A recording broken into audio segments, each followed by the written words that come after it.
مسلمان حکمران قطب الدین ایبک شکار کھیل رہے تھے۔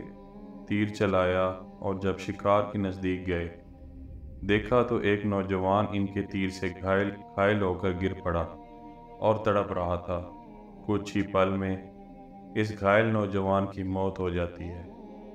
پتہ کرنے پر معلوم ہوا کہ وہ پاس ہی ایک گاؤں میں رہنے والی بزرگ کا اکلوتا سہارا تھا اور جنگل کی لکڑیاں چن کر بیچتا تھا، اور اس سے جو اسے ملتا تھا اپنا اور اپنی ماں کا پیٹ پالتا تھا۔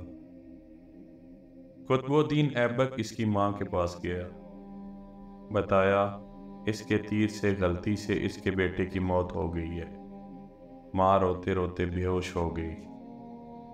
پھر قطب الدین نے خود کو قاضی کے حوالے کیا اور اپنا جرم بتاتے ہوئے اپنے خلاف مقدمہ چلانے کی آزادی دی۔ قاضی نے مقدمہ شروع کیا۔ بوڑھی ماں کو عدالت میں بلایا گیا اور کہا تم جو سزا کہو گی وہی سزا اس مجرم کو دی جائے گی۔ بوڑھی عورت نے کہا ایسا بادشاہ پھر کہاں ملے گا جو اپنی ہی سلطنت میں اپنے ہی خلاف مقدمہ چلائے، اس غلطی کے لیے جو اس نے جان بوجھ کر بھی نہیں کی۔ آج سے قطب الدین ہی میرا بیٹا ہے اور میں اسے معاف کرتی۔ بات یہاں ہی ختم نہیں ہوئی۔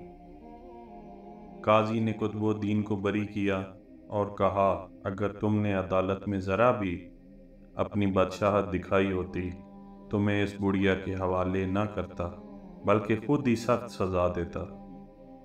اس پر قطب الدین نے اپنی کمر سے خنجر نکال کر قاضی کو دکھاتے ہوئے کہا اگر تم نے مجھ سے مجرم کی طرح رویہ نہ اپنایا ہوتا اور میری بادشاہت کا خیال کیا ہوتا تو میں تمہیں اسی خنجر سے موت کے گھاٹ اتار دیتا۔ تو دوستو، ایک ہمارے یہ مسلمان حکمران تھے اور ایک ہمارے آج کے حکمران ہیں۔